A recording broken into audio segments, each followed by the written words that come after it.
이 모든 것을 내가 마음에 두고 이 모든 것을 살펴본즉 의인들이나 지혜자들이나 그들의 행위나 모두 다 하나님의 손 안에 있으니 사랑을 받을는지 미움을 받을는지 사람이 알지 못하는 것은 모두 그들의 미래의 일들임이니라.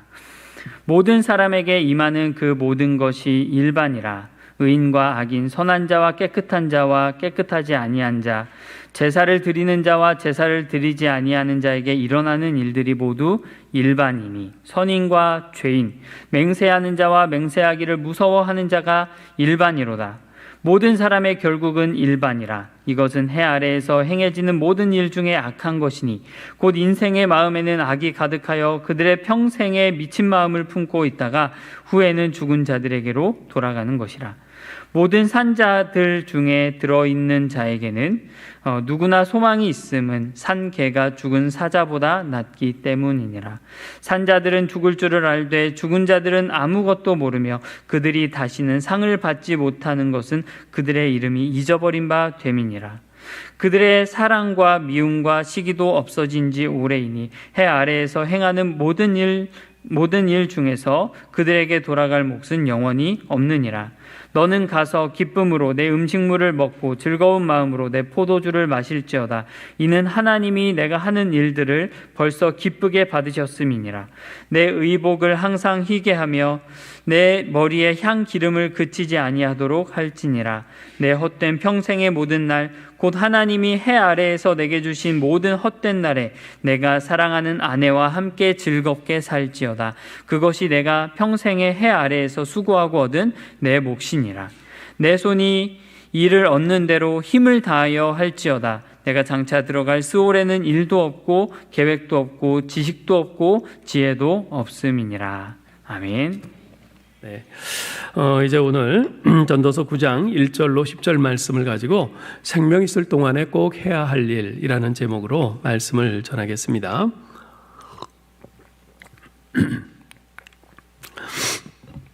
여러분, 전도서 시작할 때 첫 시간에 말씀드렸는데 전도서에서 가장 많이 나오는 단어가 뭐라고 했죠? 헛되다는 단어입니다. 전부 38번 나와요. 그 다음으로 많이 나오는 단어는 뭘까요? 해 아래에서 라는 단어입니다. 29번 나오고요. 근데 단어가 아니라 이제 문구로서 가장 많이 나오는 것은 내가 보았다. 영어로 하면 I have seen 이라는 문구인데요. 무려 24번이나 나옵니다.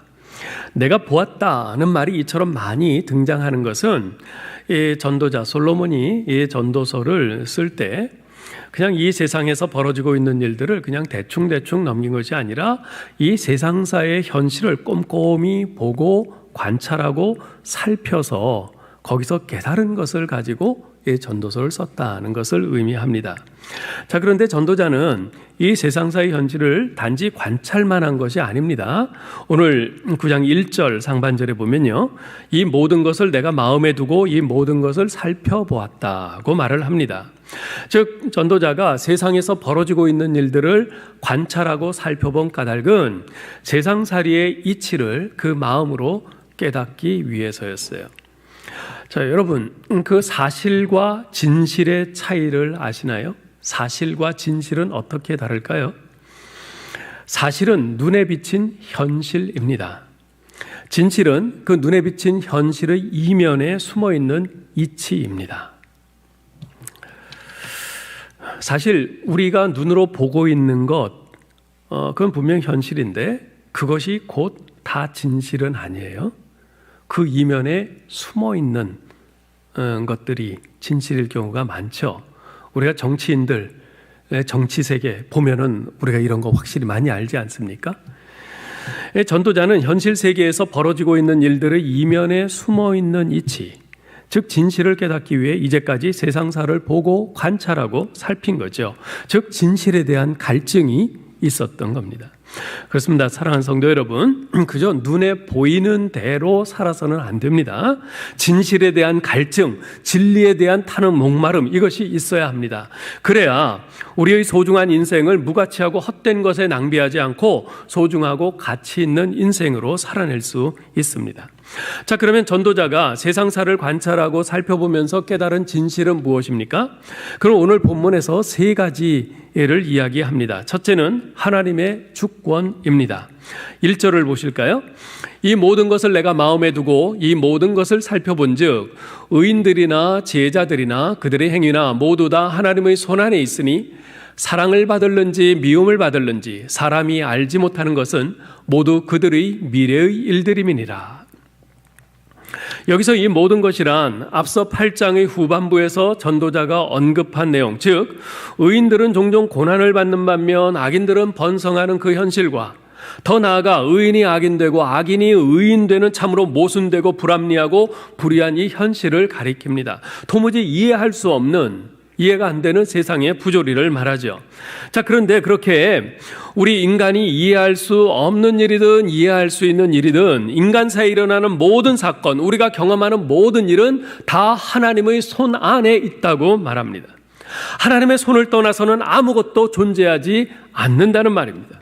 하나님이 모든 것의 주인이시며 모든 것을 다스리시며 모든 것을 당신의 기쁘신 뜻에 따라 주권적으로 행하십니다. 그래서 사도 바울은 로마서 11장 36절에서 이렇게 말씀하죠. 이는 만물이 주에게서 나오고 주로 말미암고 주에게로 돌아갑니다. 그에게 영광이 세세에 있을지어다. 아멘. 사실 우리 인간은 미래에 대한 불확실성 속에 끊임없이 불안해하면서 살아가고 있습니다. 내일은 또 내게 어떤 일이 닥칠까? 지금 계약직으로 한 달 한 달 버티고 있는데 과연 다음 달에도 내가 이 직장에 계속 다닐 수 있을까? 지금 나를 사랑하는 저 사람이 과연 내일도 여전히 나를 사랑할까? 오늘 내가 누리고 있는 이 평온한 일상을 한순간에 앗아가는 그 비극적인 불행이 내일 내게 일어나지는 않을까? 이처럼 우리는 끊임없이 미래에 대한 두려움을 안고 살아갑니다. 그러나 여러분, 하나님의 자녀된 우리 신자들은 미래를 두려워할 필요가 없습니다. 우리가 하나님의 백성으로서 이 땅에서 의롭게 살려고 함에도 불구하고 또 실제로 의롭게 살고 있음에도 불구하고 우리에게 고난이 닥칠 수 있습니다. 반대로 하나님을 불신하며 악하게 사는 사람인데도 모든 일이 순탄하게 잘 되어가는, 형통하는, 이해 못할 그런 일들이 펼쳐질 수도 있습니다. 비록 우리의 장래가 어떤 식으로 전개될지 우리는 감히 예단할 수는 없지만 한 가지 분명히 아는 것은 있습니다. 그것은 의로우신 하나님이 살아계시며 그 하나님께서 선함과 공의와 완전한 지혜로 우리의 미래와 이 세상의 모든 일을 완벽하게 통제하시며 다스리신다는 사실입니다. 다윗은 시편 37편 24절에서 이렇게 말해요. 저는 넘어지나 아주 엎드러지지 아니함은 여호와께서 손으로 붙드심이로다. 우리는 하나님의 자녀이지만 자주 넘어질 때가 있죠. 우리를 둘러싸고 있는 거친 세상의 파도 속에서 이리 비틀 저리 비틀거리다가 넘어지는 순간들이 자주 있습니다. 그러나 하나님께서 약속하세요. 저는 넘어지나 아주 엎드러지지 않음은, 실패할 수 있으나 아주 망하지 않음은 무엇 때문이라고요? 여호와께서 손으로 붙드심이로다. 여호와께서 손으로 우리를 붙드십니다. 여호와 하나님께서 그 권능의 손으로 우리를 붙드시고 우리를 보호하십니다. 인도하십니다. 우리는 이러한 하나님의 권능의 손 안에서 이제까지 살아왔고 지금도 하루하루 사는 것입니다. 작년부터 올해까지 거의 2년 동안 우리가 코로나19를 경험하면서 정말 얼마나 많은 절망을 경험했습니까? 이 코로나가 언제 끝나나? 이 코로나가 언제 끝나나? 수많은 소상공인들은 빚에 빚을 지면서 이제 절망할 힘조차도 없는 그런 것을 많이 느낍니다. 코로나로 인해서 가족을 잃은 사람들은 또 얼마나 많습니까? 이렇게 2년이나 계속되고 앞으로 언제 끝날지 알지 못하는 이런 현실 속에서 그야말로 우리는 무너지는 것이 마땅해요. 이제는 더 이상 살 소망이 끊어지는 것이 마땅해요. 그런데 그럼에도 불구하고 우리는 무너지지 않아요. 어떻게 버티면서 하루하루 살아서 여기까지 왔어요. 왜요? 하나님의 그 권능의 손, 그 보이지 않는 손이 우리를 붙드시고 지키셨기 때문에, 그래서 이제까지 힘들지만 힘들게 버티면서 여기까지 살아왔고 지금도 하루하루 사는 것이지요. 우리는 다 하나님이 기르시는 백성이요 하나님의 손이 돌보시는 양입니다. 이 세상살이가 참으로 불투명하지만 확실한 것은 하나님의 손이 우리를 붙들고 계시다는 것입니다. 예수 그리스도를 믿는 신자는 누구나 바로 이 믿음으로 사는 것입니다. 아멘.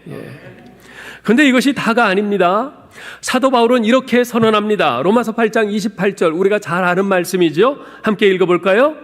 하나님을 사랑하는 자, 곧 그 뜻대로 부르심을 입은 자들에게는 모든 것이 합력하여 선을 이루느니라. 그렇습니다. 하나님께서는 우리가 넘어지나 아주 엎드러지지 않도록 그 권능의 손으로 우리를 붙드실 뿐만 아니라 우리가 넘어지는 그 사건, 그 상황마저도 우리에게 선을 이루도록 역사하십니다. 당신의 무궁한 지혜와 절대 주권으로 그렇게 행하십니다. 사랑하는 성도 여러분, 지금 혹시 여러분이 어떤 실패의 자리에 주저앉아 있습니까? 더 이상 일어날 힘이 없다 그러면서 낙심한 가운데 있습니까? 혹시 어떤 고난의 상황에서 비틀거리고 있습니까? 여러분을 사랑하시는 하나님께서 여러분이 경험하고 있는 그 모든 실패와 고난과 슬픔과 아픔까지도 여러분의 인생의 최선의 자양분이 되도록 하나님께서 그렇게 붙드시고 역사하실 것입니다. 아멘. 이것이 우리 인생의 진실입니다. 이 땅에 아무리 이런저런 모순과 부조리, 불합리, 불의가 많고 그 가운데서 내가 이렇게 예수 믿는다고 의롭게 사는 것이 무슨 의미가 있나? 이런 생각이 종종 들지라도, 그래서 모든 것을 놓아버리고 싶고 포기하고 싶은 그런 상황일지라도 우리 하나님께서 사랑하는 당신의 백성들을 여전히 그 권능의 손으로 붙잡으시고 인도하고 계시다. 그 우리가 겪는 모든 고통과 그 실패와 아픔도 하나님께서 우리의 최선으로 그렇게 최선의 자양분이 되도록 역사하실 것이다. 이것이 우리 인생의 진실인 것입니다. 두 번째 진실은 죽음의 확실성입니다. 불확실한 세상사 속에서도 우리가 한 가지 단언할 수 있는 것이 있어요. 그것은 바로 모든 사람은 반드시 죽는다는 것입니다. 2절을 보실까요?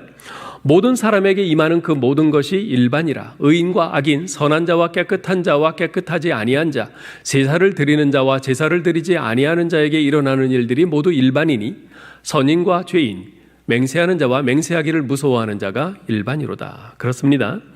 의인이든 악인이든 깨끗한 자이든 그렇지 않은 자이든 제사를 드리는 자이든 안 드리는 자이든 맹세하는 자이든 그렇지 않은 자이든 모두 죽습니다. 그 누구도 예외는 없어요. 앞서 8장에서 전도자는 이 세상의 모순과 부조리들을 거론하면서 탄식했습니다.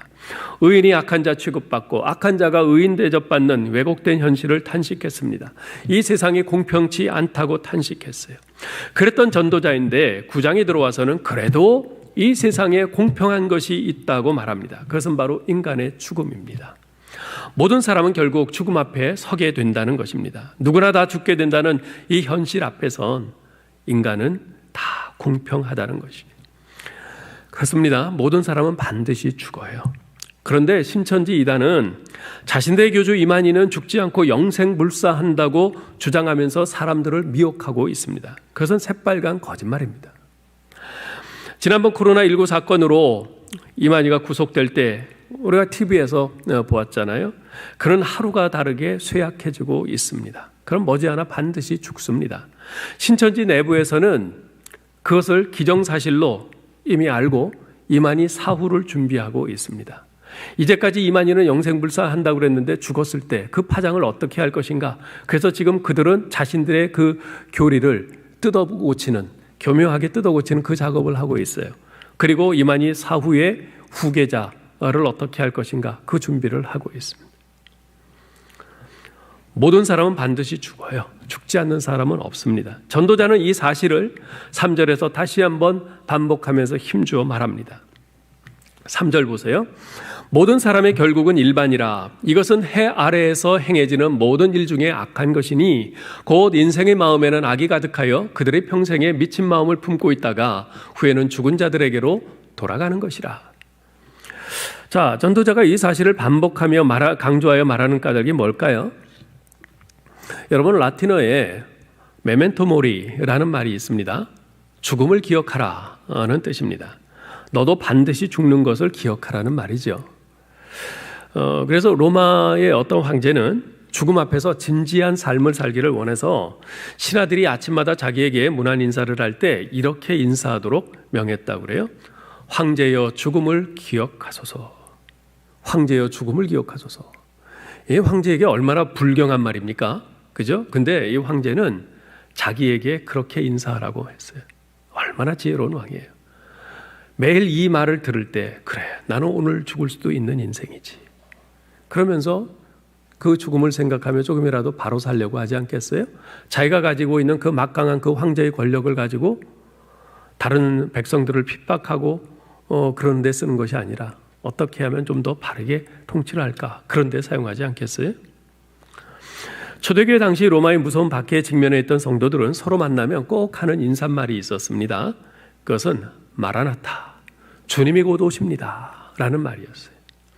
그들은 이 마라나타, 이 말로 서로 인사를 하면서 우리 신자들은 곧 다시 오실 주님을 믿고 소망하는 사람들임을 서로 일깨워 주었습니다. 그래서 그 무서운 로마의 박해, 그 죽음 앞에 하루하루 서면서 살 수밖에 없는 그 초대교회 그 신자들이 바로 이 믿음과 소망으로 그 무서운 박해를 이길 수 있었죠.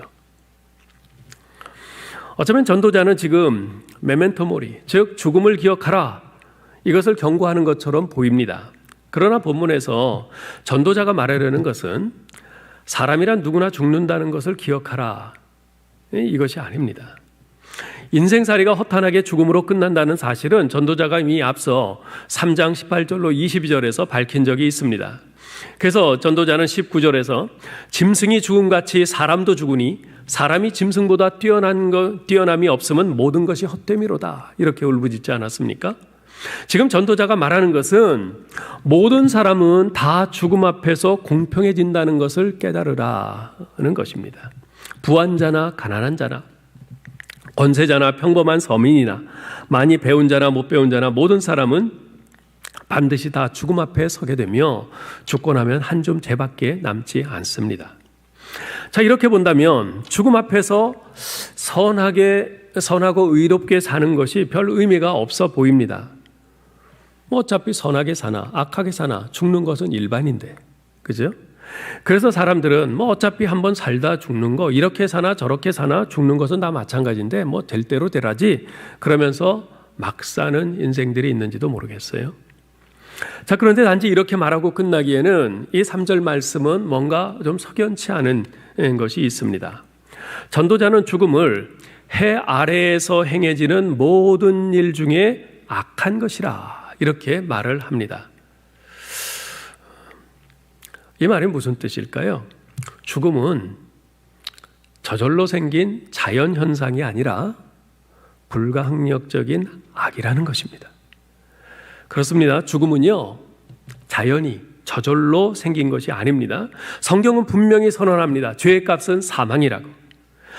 인간이 하나님께 불순종하고 범죄했기 때문에 인생에 죽음이 들어온 것이지, 결코 하나님께서 처음부터 죽음을 우리 인생의 한 과정으로 두신 것이 아닙니다.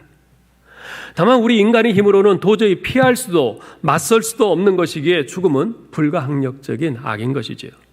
자, 그러면서 전도자는 이어서 이렇게 말합니다. 곧 인생의 마음에는 악이 가득하여 그들이 평생에 미친 마음을 품고 있다가 후에는 죽은 자들에게로 돌아가는 것이라.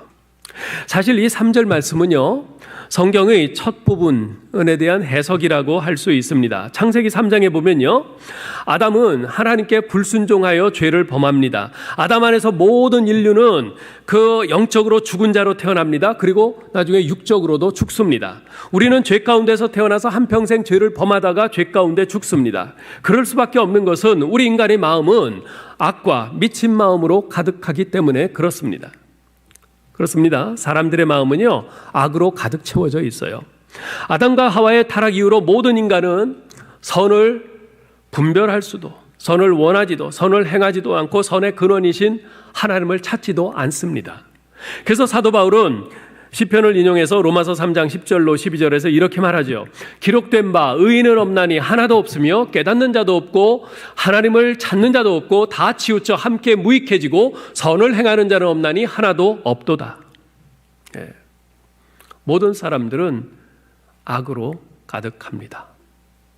여러분 눈을 감고 한번 쭉 똑바로 걸어가 보세요.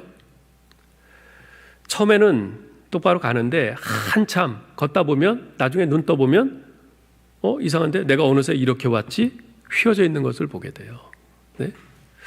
전 그게 하나의 상징적인 거라고 보는데요. 우리 인간은요 그렇게 근본적으로 타락해 있고 오염되어 있어요. 우리 인간은 악해요. 우리가 생각하는 것, 행하는 것은 틈만 나면 악을 향해서 치달려 갑니다. 또한 사람들은 미친 마음을 품고 있습니다. 자기 마음속에 광기가 없는 사람은 없습니다. 그래서 우리는 어떤 사람이 우리 눈에 보기에 좀 이상한 행동을 하면 저 미친 거 아니야? 이런 말 하잖아요. 그죠? 저 사람 미친 거 아니야? 이런다고요? 자, 그런데 우리가 저 사람 미친 거 아니야? 라고 말하는 그 사람과 우리는 과연 얼마나 다를까요? 사실 별로 다르지 않아요. 종이 한 장 차이입니다. 어쩌면 다른 사람들이 우리를 보고도 그렇게 말할 거예요. 저 목사 미친 거 아니야? 그렇게 말할 거예요. 예? 이 코로나 시대에 교회를 가? 미친 거 아니야? 우리를 보고 그렇게 말할 겁니다. 여러분 부부싸움을 하거나 다른 사람과 다툴 때 그 사람을 한번 가만 보세요. 처음에는 말로 하죠.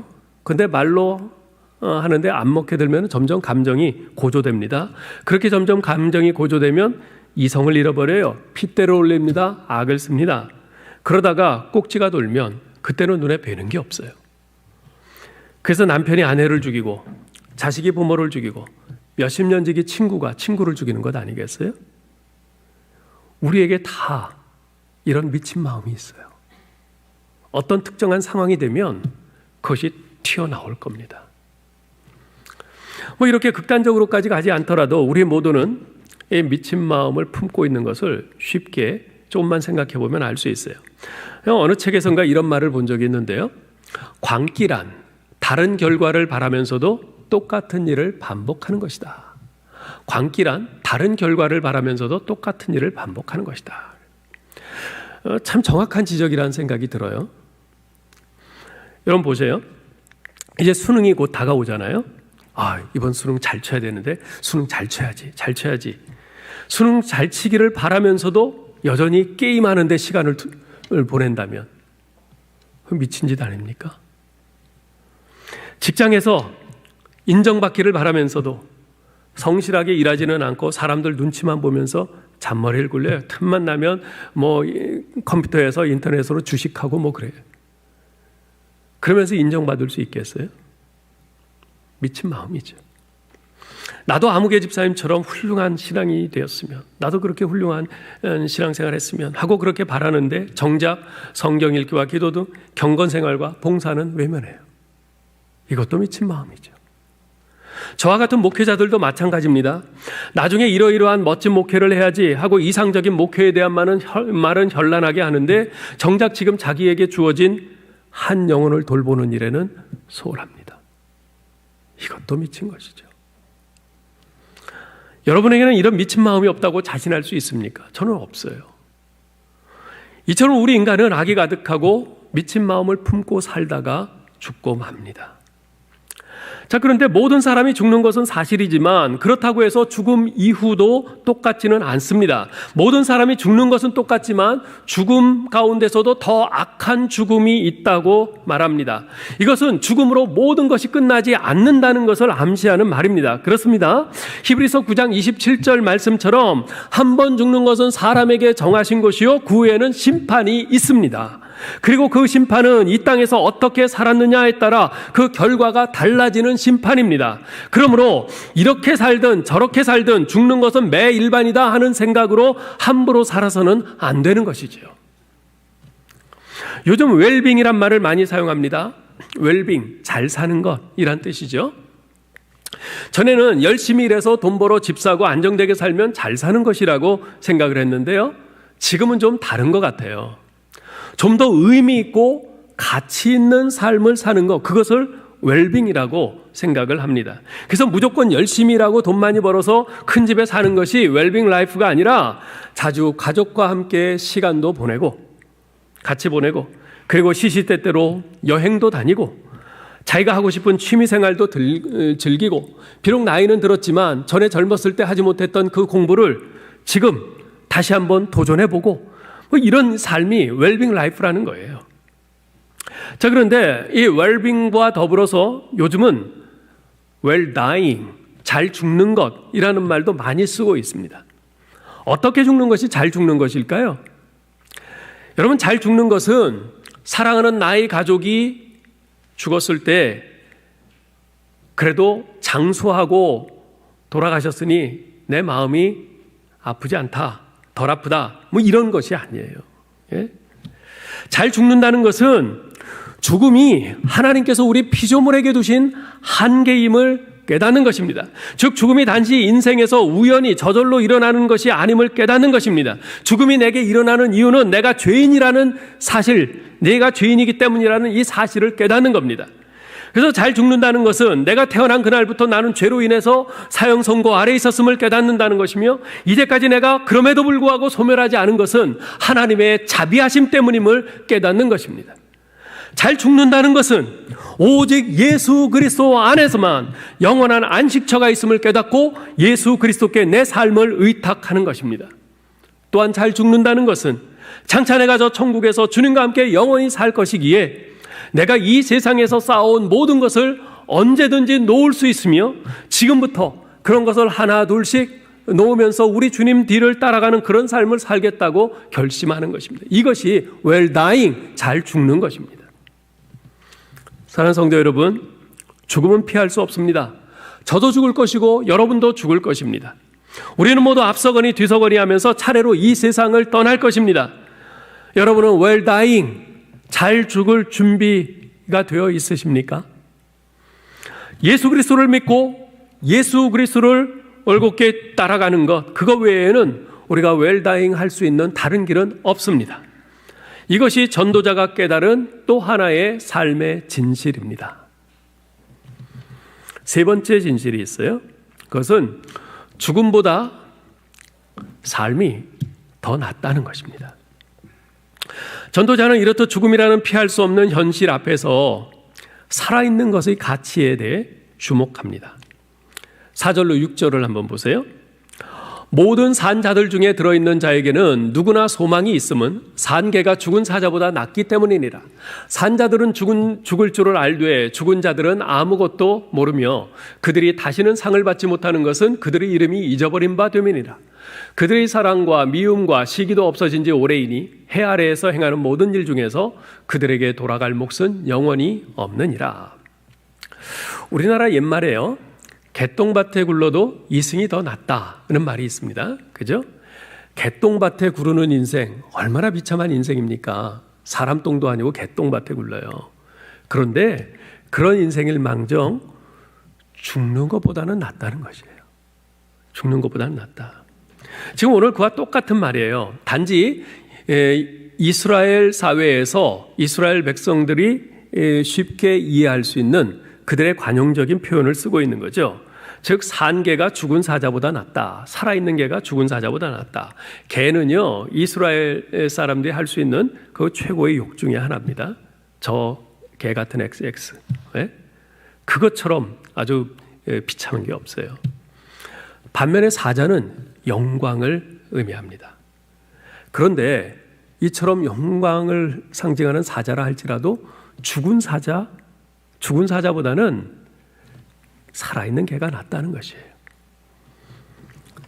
그 이유가 뭡니까? 아직 기회가 있기 때문입니다. 여러분, 죽음은 끝입니다. 죽은 자에게 남는 것은 아무것도 없어요. 죽음은 곧 더 이상 기회가 없다는 의미이기도 합니다.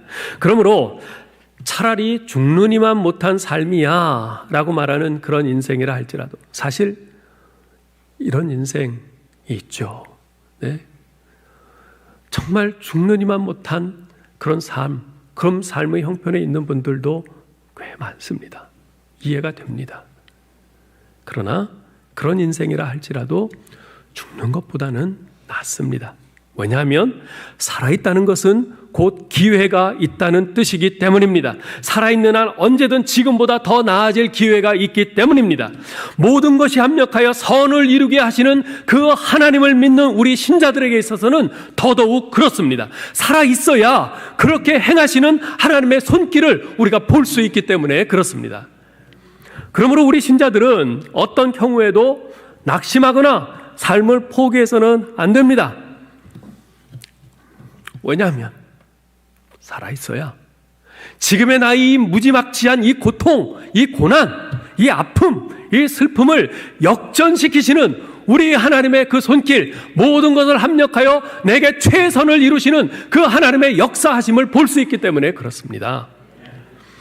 그래서 사도 바울은 갈라디아서 6장 9절에서 이렇게 말합니다. 우리가 선을 행하되 낙심하지 말지니 포기하지 아니하면 때가 이름에 거두리라. 네. 선을 행하되 낙심하지 말지니, 이 선은 많은 것을 포함하고 있는데요, 우리가 행할 수 있는 선 가운데 가장 중요한 선은 바로 예수 그리스도를 믿는 것입니다. 예수 그리스도를 믿는 것이 가장 중요한 선이에요. 우리가 예수 그리스도를 믿는다면 낙심해서는 안 됩니다. 포기해서는 안 됩니다. 때가 이르면 하나님의 그 때에, 가장 정확한 그 때에 하나님께서 모든 것을 합력하여 선을 이루게 하시고 역전시키시는 그 하나님의 역사하시는 그 손길을 경험하게 될 것입니다. 이것이 바로 전도자가 깨달은 세 번째 삶의 진실입니다. 자, 이러한 세 가지 삶의 진실을 깨달은 전도자는 이제 마지막 7절로 10절에서 그러면 어떻게 살 것인가? 이에 대해서 이야기를 합니다. 이러한 삶의 진실을 깨달은 사람으로서 어떻게 살 것인가? 전도자는 일상의 가치에 주목합니다. 여러분 7절로 9절을 한번 보세요. 너는 가서 기쁨으로 내 음식물을 먹고 즐거운 마음으로 내 포도주를 마실지어다. 이는 하나님이 내가 하는 일들을 벌써 기쁘게 받으셨음이니라. 내 의복을 항상 희게 하며 내 머리에 향기름을 그치지 아니하도록 할지니라. 내 헛된 평생의 모든 날, 곧 하나님이 해 아래에서 내게 주신 모든 헛된 날에 내가 사랑하는 아내와 함께 즐겁게 살지어다. 그것이 내가 평생에 해 아래에서 수고하고 얻은 내 몫이니라. 살아있는 동안 하루의 근심을 내려놓고 주어진 식탁을 기쁨으로 대하고 먹고 마시고 마치 잔치에 초대받은 사람처럼 옷차림을 단정히 하고 내 곁에 있는 가족과 오손도손 사는 것, 그것을 행복으로 여기라 말합니다. 여러분, 날마다 우리가 식사를 하잖아요. 근데 날마다 여러분은 먹는 그 식사를 얼마나 기쁘고 즐겁고 감사하게 대하십니까? 지금 전도자는 날마다 대하는 음식을 감사하고 기쁘고 즐겁게 먹으라 그래요. 날마다 대하는 사람, 특별히 함께 살고 있는 가족을 소중하게 대접하라고 말합니다. 매일매일 우리가 감당하는 우리에게 주어진 일들, 우리의 업무들, 그것을 참으로 소중하게 생각하라 말합니다. 우리 매일의 일상을 소중하고 가치 있게 여기라는 것이지요.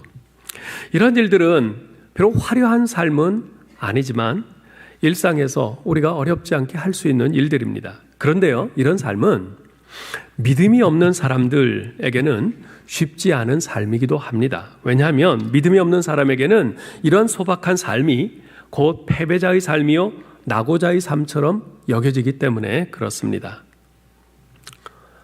뭐 그렇게 인생을 그렇게 찌질하게 살아? 그따위로 살 바엔 나는 안 살겠다.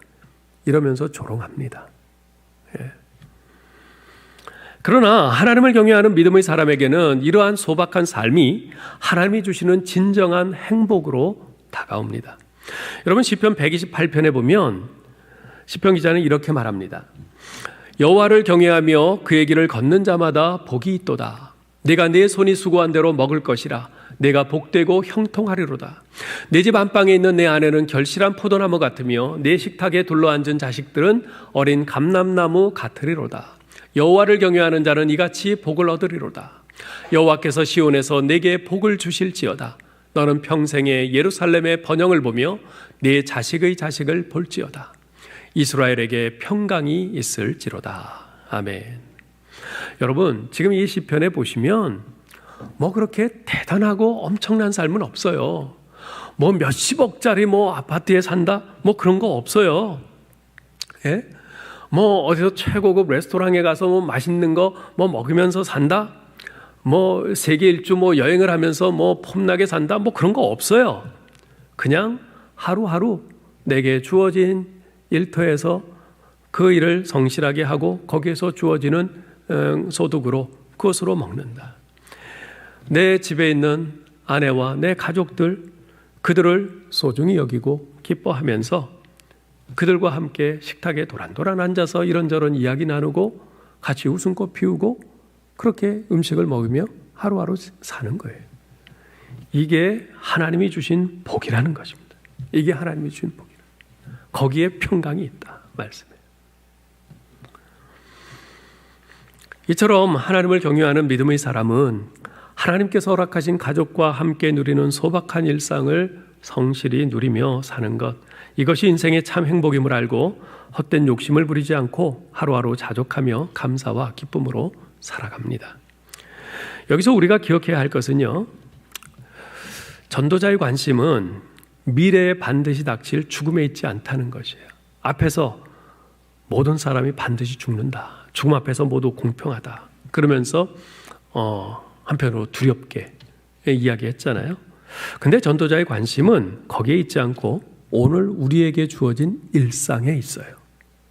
죽음으로 대변되는 절망적인 미래를 이기는 힘을 어디에서 찾는가? 오늘에서 찾고 있어요. 죽음이라는 엄청난 현실의 무게를 벗는 지혜를 일상이라는 작은 현실에서 찾고 있습니다. 죽음이 하나님께서 죄인에게 정하신 운명인 것처럼 먹고 마시고 수고하는 일상 또한 하나님께서 우리 인생에게 주신 은총이라는 것입니다. 하나님이 허락하신 오늘의 일상을 기쁘게 누림으로 내일이 안타까움에 매이지 않는 우리가 되어야 한다는 말씀이죠. 그렇습니다, 여러분. 잘 기억하셔요. 일상이 건강하면 일생이 건강해집니다. 하루하루 사는 우리의 일상이 건강하면 평생 우리의 일생이 평안하고 건강해지는 것이에요. 전도자는 7절에서 너는 가서 기쁨으로 내 음식물을 먹고 즐거운 마음으로 내 포도주를 마시라고 지시합니다. 히브리어 원문에는 너는 가라 하는 말이 이 앞에 강조되고 있어요. 너는 가라. 즉 기쁨으로 내 음식물을 먹고 즐거움으로 내 포도주를 마시는 내 일상의 자리로 가라. 내 일상으로 가라. 지금 이 말씀. 이 말은 곧 하나님께서 우리를 일상으로 부르셨다는 뜻입니다. 일상의 자리는 바로 하나님의 부르심의 자리라는 것이에요. 일상은 하나님이 차리신 식탁입니다. 누가 차리셨다고요? 하나님이 차리셨어요. 하나님이 호스트예요. 우리는 하나님이 마련하신 잔치에 초대받은 게스트, 손님이라는 것입니다. 그러니 정결한 예복을 입고 단장한 채 하나님이 차리신 식탁에 참여해야 하는 것이죠. 8절에서 말하잖아요. 내 의복을 항상 희게하며 내 머리에 향기름을 그치지 아니하도록 할지니라. 그러므로 사랑하는 성도 여러분, 우리에게 주어지는 일상을 가벼이 여겨서는 안 됩니다. 늘 함께 있는 가족이라고 무신경하게 소홀하게 여겨서는 안 됩니다. 일상의 기쁨과 보람을 회복하고 소중히 여겨야 합니다. 자, 그러면 하나님께서는 어째서 죽음을 향해 가고 있는 우리에게 일상의 기쁨을 누리라고 말씀하시는 것일까요? 어차피 죽을 것이니 죽기 전에 마음껏 누리며 즐겨라, 그런 의미에서 그렇게 말씀하신 걸까요? 그렇지 않습니다. 물론 예수 그리스도가 없는 사람들이 먹고 마시는데 탐닉하는 이유는 그것만이 그들이 죽기 전에 해야 할 전부처럼 보이기 때문이에요. 그들은 예수 그리스도를 믿지 않기에, 죽음 이후를 믿지 않기에, 그 영원한 삶을 믿지 않기에, 이 땅의 삶이 전부라고 믿기에 죽기 전에 마음껏 누리고 먹고 마시자, 그러는 거죠. 그러나 예수 그리스도를 믿는 사람들이, 우리 신자들이 이 땅에서 먹고 마시는 일상을 중시해야 하는 이유는 그것이 우리가 죽은 뒤에 살게 될 그 삶, 그것과 어느 정도 연관성이 있고 유사성이 있기 때문에 그렇습니다. 언젠가 우리는 죽음이 영원히 사라진 저 천국에서 살게 될 겁니다. 그곳에서 우리는 하나님을 아버지로 모시고 예수님을 우리의 형님으로 모신 하나님의 가족으로서 영원히 살게 될 겁니다. 우리 모두는 서로 형제요 자매로서 살게 될 겁니다. 마치 우리가 지금 이 땅에서 부모 형제와 함께 살고 있듯이, 우리 믿음의 식구들이 서로 형제 자매 그러면서 함께 공동체를 이루고 있듯이, 물론 천국에서의 삶은 지금 이 땅에서의 삶과는 많이 다를 겁니다. 그곳에서 우리는 눈물도 고통도 병도 슬픔도 죽음도 없는 삶을 살게 될 겁니다. 그러나 하나님의 가족으로 산다는 점에서는 지금 이 땅에서 가족과 함께 사는 삶과 유사성이 있습니다. 다만 천국에서의 가족으로서 사는 것은 이 땅에서 가족으로 사는 것보다 우리가 더 깊고 풍성한 나라로 들어가는 그 차이가 있을 뿐이지요. 그러므로 우리가 이 땅에서 하나님께서 우리에게 지시하시는 대로 우리에게 주어진 일상을 소중히 여기고 감사함과 기쁨으로 누리며 사는 것은 장차 천국에서 살게 될 그 삶을 위한 일종의 예행 연습이라고 할 수 있는 것입니다. 이제 말씀을 맺겠습니다. 러시아의 대문호인 톨스토이는 이런 말을 했습니다. 인생에서 가장 중요한 순간은 언제인가? 바로 지금이다. 인생에서 가장 중요한 일은 무엇인가? 바로 지금 내가 하고 있는 일이다. 인생에서 가장 중요한 사람은 누구인가? 바로 지금 내 옆에 있는 사람이다. 사랑하는 성도 여러분, 욕심을 비전으로 미화하고 포장하는 시대입니다. 그러나 그 결과는 언제나 끝없는 경쟁과 시기와 탐욕과 불만족입니다. 이런 시대 속에서 하나님께서 내 몫으로 주신 삶을 소중히 여기며 내 가족, 내 일, 내 주변의 사람들, 우리 성도들과 더불어 하루하루 하나님께 감사하면서 일상의 즐거움을 누림으로써 장차 저 천국에서 더욱 풍성히 누릴 하나님의 가족 공동체의 삶을 잘 준비하는 우리 모두 될 수 있기를 주님의 이름으로 축원합니다. 기도하겠습니다. 사랑하시는 하나님 아버지, 은혜를 감사합니다. 하나님, 온갖 모순과 부조리와 불의가 가득한 이 세상 속에서 참으로 우리가 어떻게 살아야 될지 때로는 낙심하고 절망하고 자포자기하는 마음이 들 때도 있습니다. 그러나 그러한 인생의 현실 그 이면에 있는 진실을 보게 하시니 감사합니다. 하나님께서 이 모든 우리 세상사에 또 우리 인생사에 주권자로서 결국 하나님의 백성에게 모든 것을 합력하여 선을 이루게 하신다는 것과 모든 사람에게 죽음이 공평하게 임한다는 이 사실, 그리고 아무리 힘들어도 살아있는 것이 죽은 것보다 더 낫다고 하는 이런 진실을 확인했습니다. 주여, 이런 진실을 붙들고 우리 하나님께서 우리에게 허락하신 그 일상을 소중히 여기며 그 안에서 하나님이 허락하신 참 행복을 발견하고 주 앞에 감사하고 기쁨으로 누리면서 저 영원한 천국을 바라보는 저희들 되게 하여 주옵소서. 우리 주 예수 그리스도의 이름으로 기도하옵나이다. 아멘.